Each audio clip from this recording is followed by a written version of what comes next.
Story है। इस story के माध्यम से मैं बिल्कुल ये नहीं कहना चाहता कि भूत होते हैं या नहीं होते हैं। अगर आप भूतों में मानते हैं तो वो आपकी मर्जी है, नहीं मानते हैं तो वो भी आपकी मर्जी है। क्या आप लोग भूतों में विश्वास करते हैं? नहीं।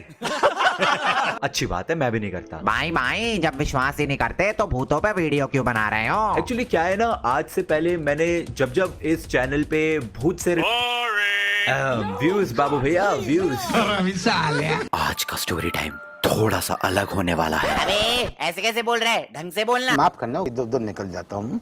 तो ये बात है आज से 5 साल पहले की, जब मैं और मेरी फैमिली वेकेशंस के लिए ऑस्ट्रेलिया गए थे। उस वक्त मैं आई थिंक सेकेंड ईयर में था एंड मेरी सिस्टर प्रेरणा और हर्ष जीजू की नई नई शादी हुई थी। अब हमारा ट्रिप जो था वो था 10 दिन का। एंड ये बात है जब हम 7th डे पे गोल्ड कोस्ट में थे। गोल्ड कोस्ट में ना ग्लोवॉर्म केव्स हैं, fire fly caves, basically Jugnu. And वहाँ पे रात में इतने सारे जुगनू होते हैं, साथ में मतलब चमक रहे होते हैं, लिटरली ऐसे लगता है कि लैंप्स लगे हुए हैं। तो हमारा प्लान बना उन केव्स को एक्सप्लोर करने जाने का। लेकिन ऑब्वियसली अब जुगनू तो रात को ही चमकते हैं, मैं नहीं मानता। तो उन केव्स को भी एक्सप्लोर करने के लिए रात को ही जाना पड़ता है। लेकिन हम तो सुबह ही पहुंच गए थे क्योंकि यार हम विले लोग और वहां पे क्या करेंगे। तो अब दिन के वक्त ही हम वहां पे पहुंच गए एंड वहां पे आसपास जो भी जगहें थी, कैफेज थे, वहीं पे बैठ के अपना हम टाइम पास कर रहे थे, वेट कर रहे थे कि रात हो ताकि हम उस फायर फ्लाई शो को देख सकें। तो 2000 ईयर्स लेटर शाम का वक्त हुआ। अभी वेट करते करते ना मेरी अंतड़ियां सूखने लग गई थी। मतलब इतना बेसब्र हो रहा था मैं कि मैंने बोला भाई लाओ DSLR पकड़ाओ, और मैं कैमरा लेके जंगल की तरफ चला गया कि भाई मैं भी वाइल्ड लाइफ फोटोग्राफी करूंगा, मेरे को भी वाइल्ड लाइफ फोटोग्राफर बनना है 3 इडियट्स के फरहान की तरह। अब्बा नहीं मानेंगे। खैर अब्बा तो मेरे भी नहीं मानेंगे। अब प्रॉब्लम बस ये थी कि वो रेन फॉरेस्ट सेंचुरी था, एक जंगल, लाइक घना जंगल, वो फिल्मों में दिखाते हैं ना उस टाइप का। मैंने सोचा था कि थोड़ा सा एक्सप्लोर करके 10-15 मिनट ज़्यादा से ज़्यादा, उसके बाद वापस आ जाऊंगा एंड फिर उसके बाद फायर फ्लाई शो देखने चले जाएंगे। लेकिन हर बॉलीवुड, हॉलीवुड या कोई भी हॉलीवुड मूवी की तरह इस स्टोरी का भी हीरो एकदम बेवकूफ़ था। सो बेसिकली मैं उस जंगल में खो गया। धीरे धीरे अंधेरा भी बढ़ रहा था। मैं उस जंगल के जिस भी कोने में था ना वो बहुत स्कैरी था। एट दिस पॉइंट मेरा फोटोज़ खींचने का एंड एक्सप्लोर करने का जो भूत था वो भी उतर गया था। यू सी द पन, भूत की तो अभी एंट्री भी नहीं हुई तो भूत उतर कैसे गया।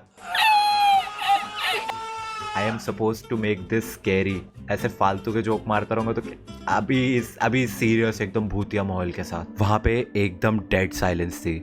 ऐसा लग रहा था जैसे कोई जानवर अब भी कहीं से भी आके मेरे पे अटैक कर देगा।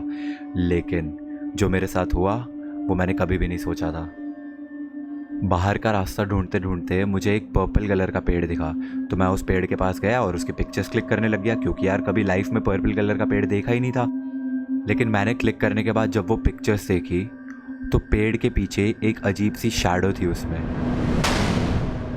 बहुत ही हिम्मत करके मैंने जब पेड़ के पीछे एक्चुअली में देखा तो वहाँ पे सच में एक औरत खड़ी हुई थी, एकदम डल सी, क्रीपी सी, एंड द वर्स्ट पार्ट वो मेरी ही तरफ देख रही थी।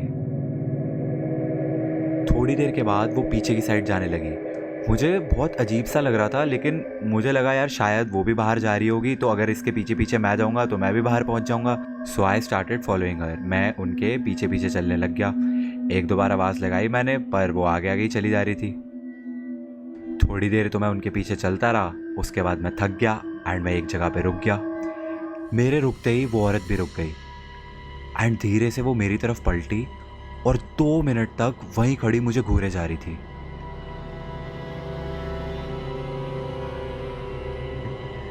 एट दिस पॉइंट मेरी फटने लगी थी एंड द वर्स्ट पार्ट, अब वो मेरी तरफ चलनी शुरू हो गई। एंड जैसे जैसे वो मेरी तरफ चलते हुए आ रही थी मुझे उसका फेस क्लियरली दिखने लगा। वो बहुत ही ज़्यादा डरावना था एंड उसकी आंखें, सॉरी जैसे जैसे वो मेरे पास आ रही थी मेरी और ज़्यादा फटती जा रही थी एंड मुझे चक्कर आने लगे एंड मैं बेहोश हो गया। जब मेरी आंखें खुली तो अभिषेक और प्रेरणा मेरे सामने ही थे। आई वॉज सो हैप्पी कि थैंक गॉड इन्होंने मेरे को ढूंढ लिया। मेरा सर फट रहा था दर्द से, लेकिन मुझे ये नहीं समझ आ रहा था कि मैं इनको बताऊं कैसे कि मेरे साथ क्या हुआ था। उसके बाद हम कैफ़े वापस चले गए जहाँ पे बाकी घर वाले हमारा वेट कर रहे थे। फिर कैफ़े वापस पहुंच के बहुत हिम्मत जुटा के मैंने सबको उस औरत के बारे में बताया एंड प्रूफ के लिए मैंने सबको वो वाली फ़ोटो भी दिखाई जो पेड़ के पीछे मेरे को उसकी शैडो दिखी थी। But you know what, photo में कुछ था ही नहीं, कोई शैडो नहीं थी। तो ऑब्वियसली किसी ने मेरा विश्वास किया ही नहीं, सबको लगा कि मैं प्रैंक कर रहा हूँ उनके साथ।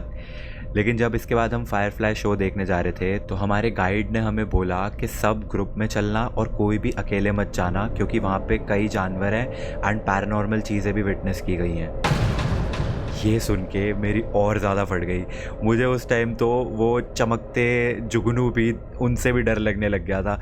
मुझे आज तक ये नहीं समझ आया कि उस औरत को मैंने देखा था या नहीं देखा था। वो जंगल में मैं खो गया था इसलिए मैं पैनिक कर रहा था, इसीलिए मैं चीज़ें ऐसा सोच रहा था मेरे दिमाग में चल रही थी, या वो सच में हुई थी।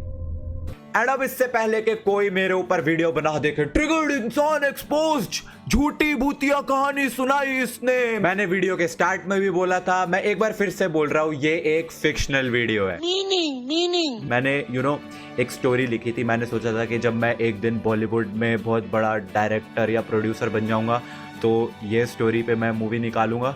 बट वो तो मेरा सपना पूरा होने से रहा, तो मैंने सोचा क्यों ना यूट्यूब पे ये वीडियो डाल देते हैं।